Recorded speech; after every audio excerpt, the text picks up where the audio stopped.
After a portal to another world is opened, the government sends a team of supervillains to be the first ones to explore. The story begins as we see Harley Quinn taking hostages in a robbery with the Joker, and she's excited to change the world with him. The police arrive to free the hostages, but the place suddenly explodes.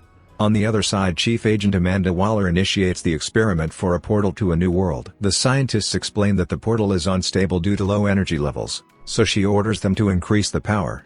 They warn her that it might kill the girl they're using as an energy source, but she isn't worried, thinking the girl is just a tool. Harley and the Joker flee the scene and the police start chasing them down, blocking their path. But Harley uses a bazooka to destroy them. As the Joker gives money to the people, he thinks the world is ugly because it's controlled by capitalists, and everyone's crazy about money, so he wants to create a new world where everything is equal. The police are about to catch up to them, so Harley throws bombs at them, stopping them in their tracks. The Joker tells her about the world he wants to create, but she suddenly stops the car, thinking it's time to enjoy a drink. She cheerfully enters the bar, but everyone ignores her, so she becomes suspicious. She approaches a bartender, asking him where Kay is, so he explains that Kay is off duty, but she knows that there's nobody named Kay in the bar. So she realizes it's a trap. She starts fighting and she warns the Joker not to enter. Meanwhile, the portal is out of control, but Amanda orders the scientists to increase the energy. As the girl powering the portal starts twisting in pain, Harley is still fighting in the bar, but she struggles against a group of armed men. So the Joker drives his car into the wall, which distracts them as she takes them down. But military reinforcement arrive, so he's forced to retreat. Harley manages to escape and she climbs the building, trying to contact the Joker, but a sword suddenly flies at her, and she sees a samurai girl named Katana. She prepares to fight Harley, who pulls at her baseball bat. Wondering why Katana is doing this, they start fighting, and Katana disarms Harley, who refuses to give up. Dodging her attacks, she grabs a pipe using it as a weapon, but she struggles to keep up with Katana, and she ends up losing. Katana knocks her out, and she ends up getting captured. As the soldiers inform Katana that the Joker was able to escape, Harley overheard this, and she's glad he didn't get caught, promising to find him again. Everything begins to break as the portal's energy continues to increase, and it suddenly explodes, but Amanda realizes that the experiment worked, saying they have finally opened the door to a new world. 6 months later, Amanda heads to the secret base artist to find superhuman candidates for her plan. The director Wade tries to convince her that it's a terrible idea, because the place is full of supervillain, but she tells him to shut up, revealing that she knows about his scheme to divert prison resources. So he realizes she could destroy his career. And he opens Harley's cell, where they see her watching cartoons, but Amanda turns off the TV, saying she has a job for her. They handcuff her, and Wade tells her he deserves a reward for being good to her, but she kicks him, telling him that only the Joker has access to her, but she gets tasered by Amanda. He squirms on the ground, but Amanda doesn't care, ordering him to take her to the other prisoners, and he mentions that she's crazy, but she thinks a little craziness is needed to change the world. After that, we see Harley dreaming of crossing a portal, but she wakes up handcuffed next to a man, and she's upset because he isn't the Joker. He complains that he ended up on the worst team possible, but one of their companies gets offended, and he mentions that this is no way to talk to a girl.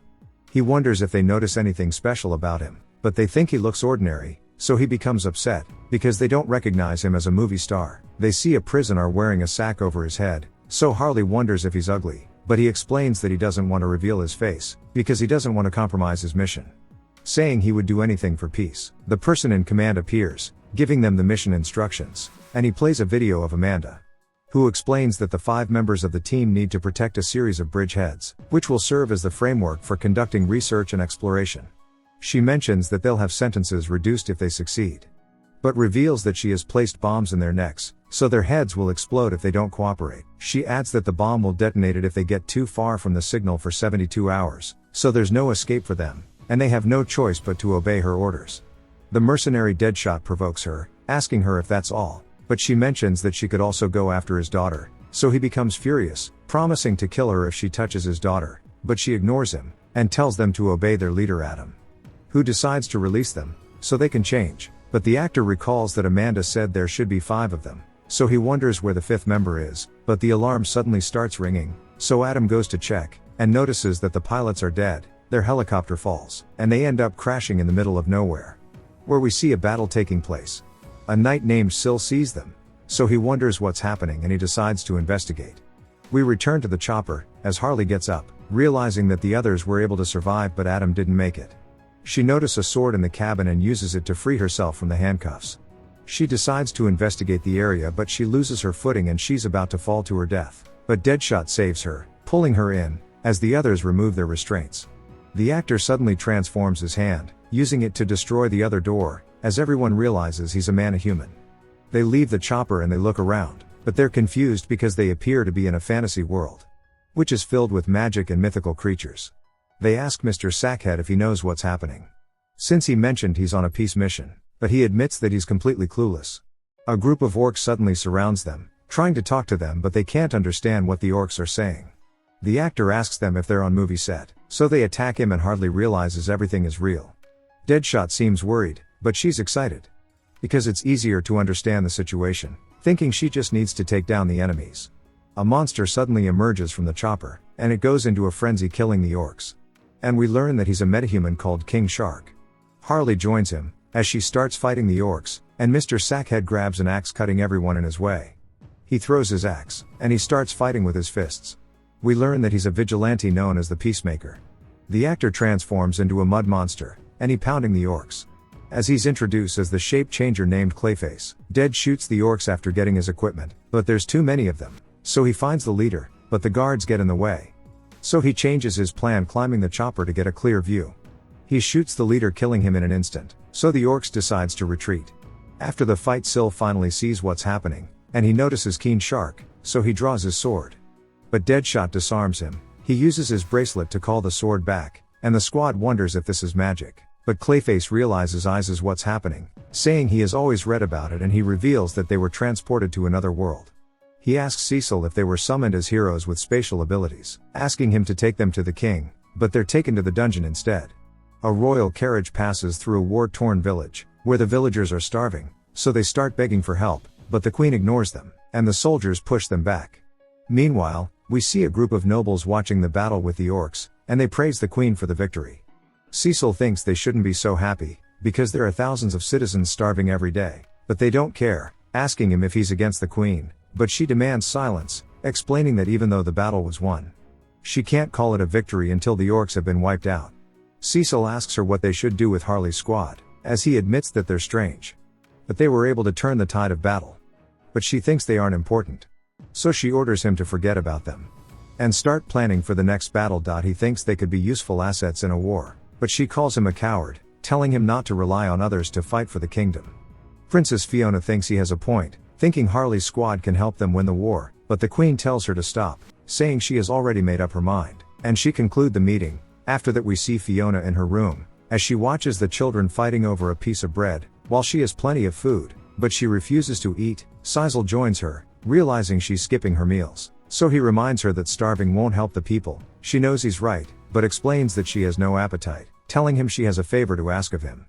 We see Harley being interrogated, but she mocks the police, telling them they're idiots, so they become furious, and they start torturing her. But there's suddenly an explosion, as the Joker arrives to save her, but suddenly wakes up in the dungeon, realizing it was all just a dream. Deadshot asks the others if they know what's happening, and Clayface realizes they start being welcomed as heroes.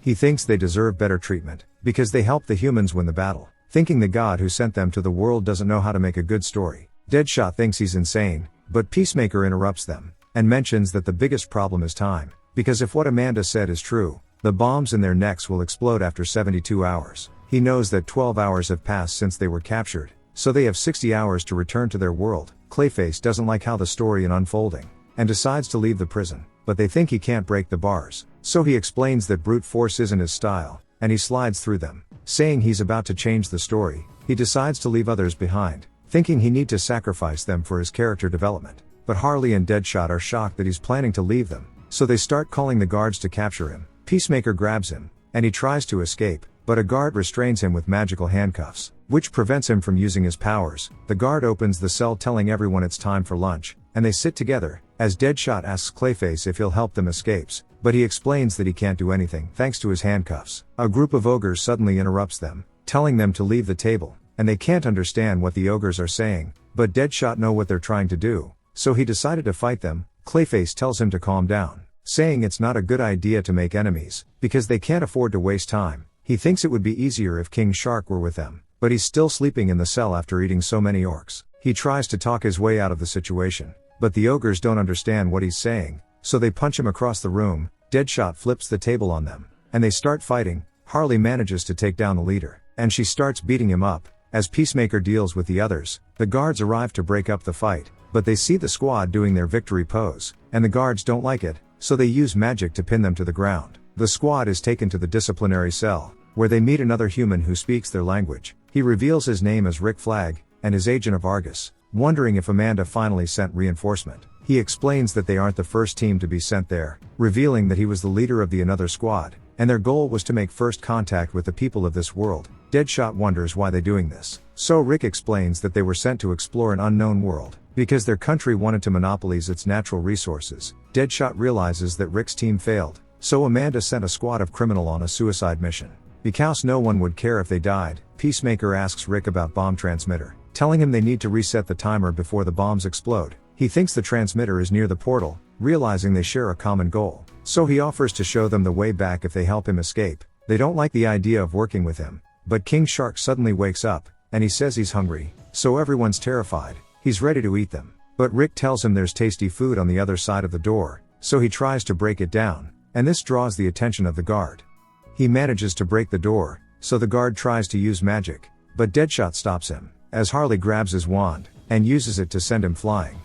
Clayface approaches the unconscious guard, and frees himself from the magical handcuffs, allowing him to use his powers again. He decides to free all the other monsters to create emotion, and notices that his powers are stronger in this world. They use this opportunity to defeat all the guards, and the monsters help them take over the prison.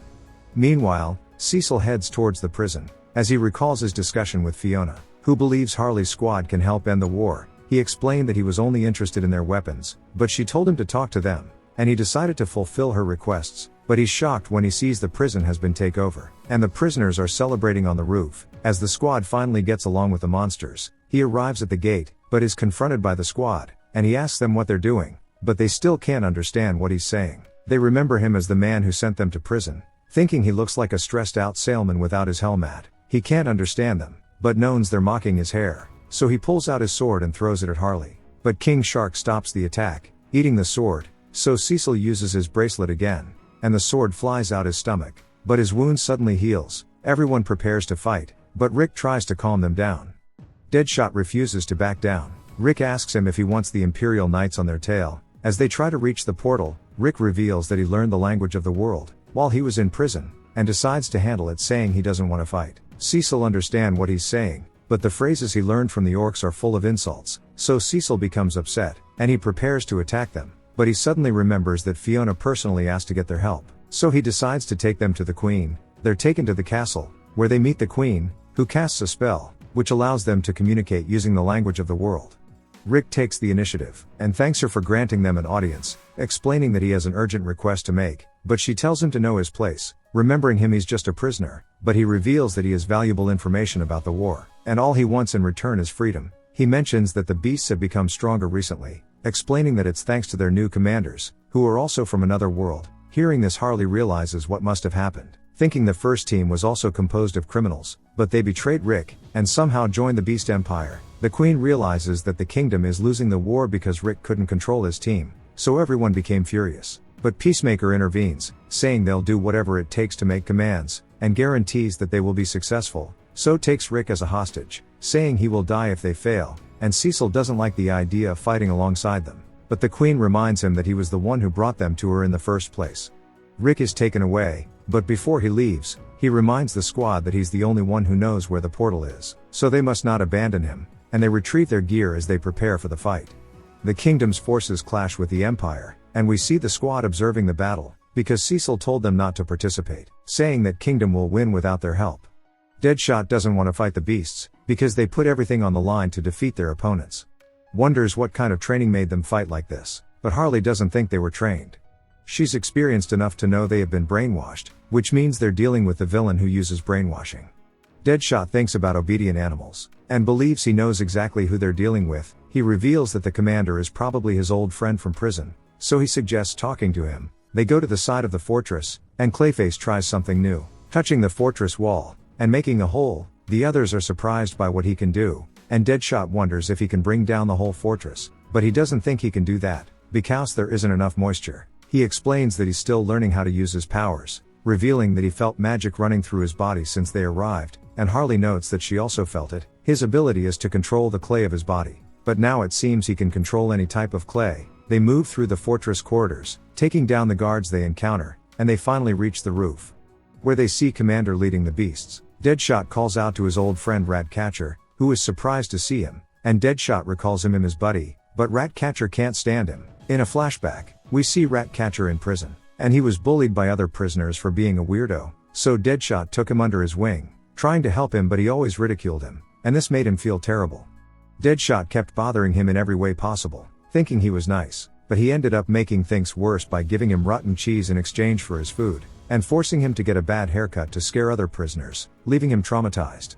Back in the present, Ratcatcher wants to kill Deadshot, ordering beasts to attack the squad, as the others wonder why he's angry. His usual power only allows him to control rats, but now he can control any beast he wants. The group fights against the wolves, and Peacemaker realizes they're outnumbered, so they need to get rid of Ratcatcher. He shoots Ratcatcher, but one of his wolves protects him. The group continues taking down the beasts, and Deadshot tries to make Ratcatcher remember the old times, but this only makes him angrier, and he increases the power of the wolves.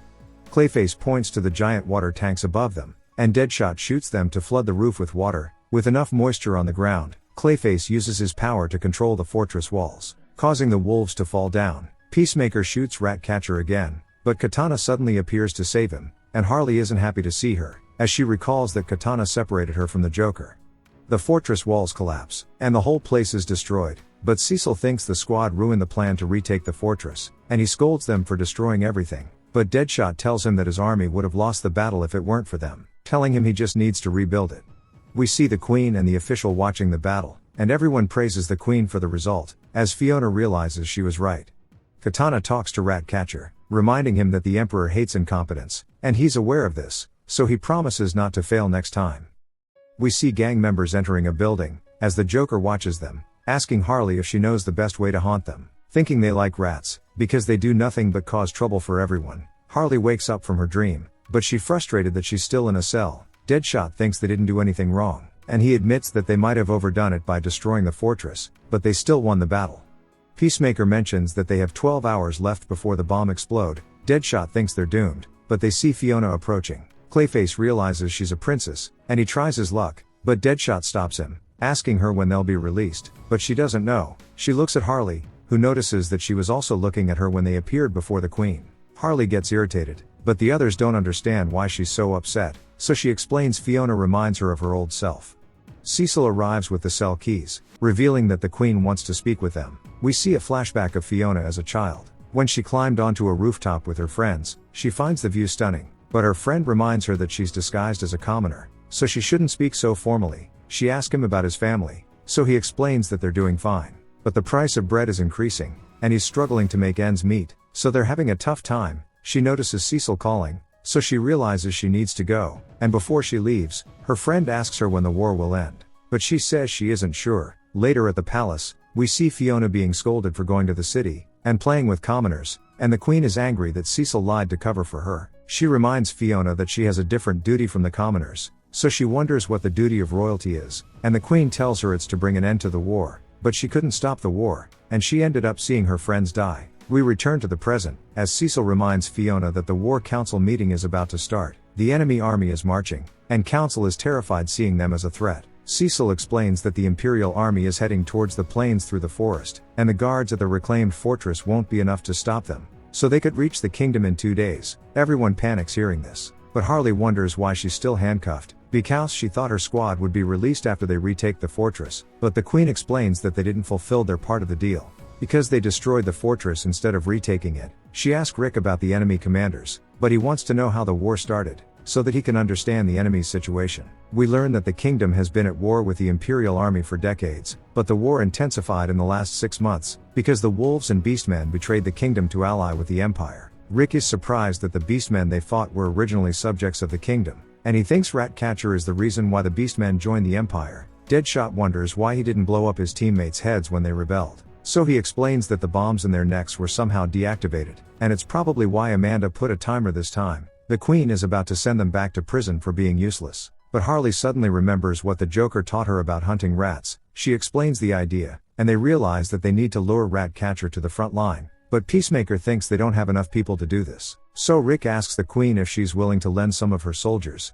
and the council members start insulting him for his suggestion. But Fiona speaks up, explaining that it's for the kingdom. But even Cecil thinks it's a bad idea, saying the night won't be enough for the plan. But Harley mentions that she can find capable warriors for the mission. They set up camp near the destroyed fortress, and the ogres from the prison arrives. Harley greets their leader, and he still respects her from before, so he follows her orders. She talks to the rest of the criminals, and tells them that if they work hard in the battle, they'll be released from prison, so they get excited. Rick gives Clayface a task, and he doesn't seem thrilled, but he agrees to do it. Rick scolds King Shark for eating all the rations, and he asks Peacemaker why he isn't doing anything to stop King Shark. He talks to Cecil, who wonders why he's leading a team full of strange criminals, so he explains that he's just following orders. That evening Clayface returns after finishing the barriers, thinking they'll be enough for the battle. The squad discusses the battle plan together, as Rick tells them about the defensive line formed by the soldiers. Cecil notices that Deadshot is missing, so they explain that he's on the roof as a sniper, saying it's best to leave him there. Clayface asks Cecil about Fiona, so he explains that she has a good heart and there's no one in the castle who cares as much about the people as she does. But Harley thinks she's just a coward who can't stand up for herself, making him angry. King Shark smells the enemy approaching, so they alert the troops that it's time for battle. Cecil asks the squad to command the ogres, but Harley and the others refuse to join the battle, thinking they aren't needed, so he curses them. Ratcatcher's army approaches, and he notices the barriers with soldiers behind them. He realizes the kingdom is trying something, but he laughs at them, since they're completely outnumbered. The soldiers wonders if they'll be able to win the battle, and Cecil tells them to stay focused, reminding them that they need to protect the lives of the kingdom's citizens. Ratcatcher uses his power to strengthen his army, and he's looking forward to getting his revenge on Deadshot. But a bullet flies past him, but he thinks Deadshot must have missed, and he orders the beasts to attack, but they all stand still. Deadshot notes that his job is done, as Ratcatcher realizes that his staff has been destroyed. We learn that this was Deadshot's plan, because he knows that Ratcatcher's powers wouldn't be that strong, thinking he's relying on his staff to control the Beastmen, so they set up the barriers to lure Ratcatcher into an open field, and make him raise his staff, so that Deadshot could destroy it. The beasts turn on Ratcatcher as he begs for his life, but they show him no mercy. Harley remembers what the Joker said when he set up a trap, to make two rival gangs fight each other, saying the best way to hunt rats is to make them devour each other. A messenger reports that the beasts are confused, and they don't want to fight anymore, so the kingdom has won the battle. Cecil is also confused. The squad mentions that they fulfilled their part of the deal, so they're free to do whatever they want, and they head out to reset their bomb timers.